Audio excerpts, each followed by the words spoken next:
Okay, we've all been there, right? It's that time of the month you either look forward to or you kind of dread. So you log into your account, you pull up that latest statement, and maybe, just maybe, you hold your breath for a second. And boom, there it is, the total balance, $3,200. Oof, that number, it just feels heavy, doesn't it? But then your eyes drift down and land on another number, the minimum payment due, just $64. And you can almost feel this wave of relief wash over you, right? You think, okay, I can handle that. So you pay it, and you just move on.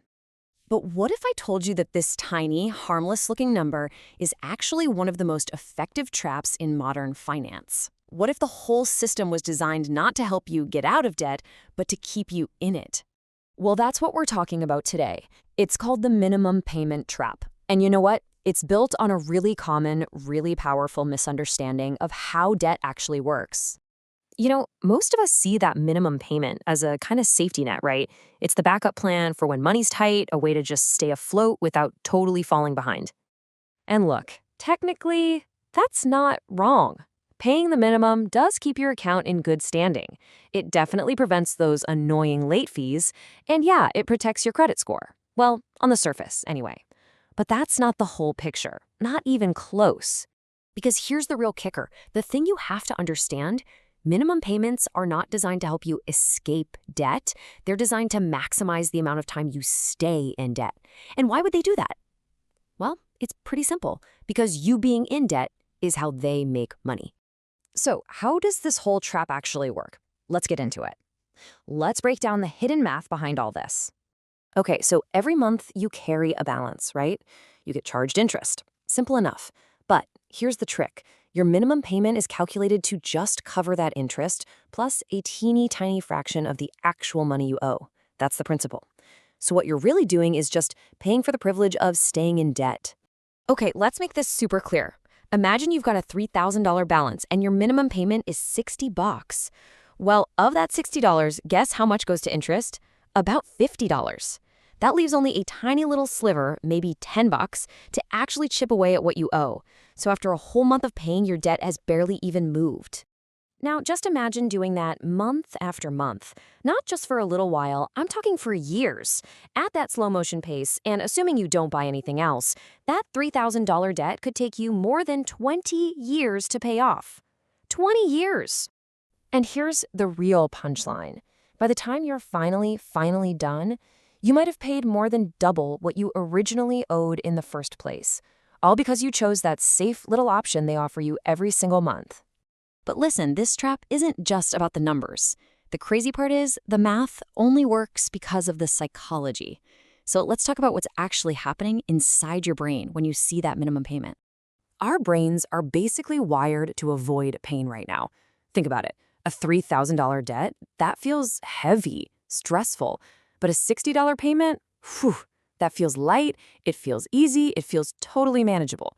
So your brain just laser focuses on that immediate relief, and it completely ignores the slow, grinding pain of the long term. And that feeling, that little moment where you think, okay, I handled it, that is so dangerous. It gives you this totally false sense of progress. It is just like being on a treadmill. You feel like you're moving, you're putting in the effort, you might even be sweating a little, but you're not actually going anywhere.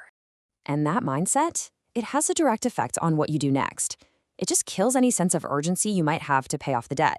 It takes away all the pressure to maybe change your spending habits.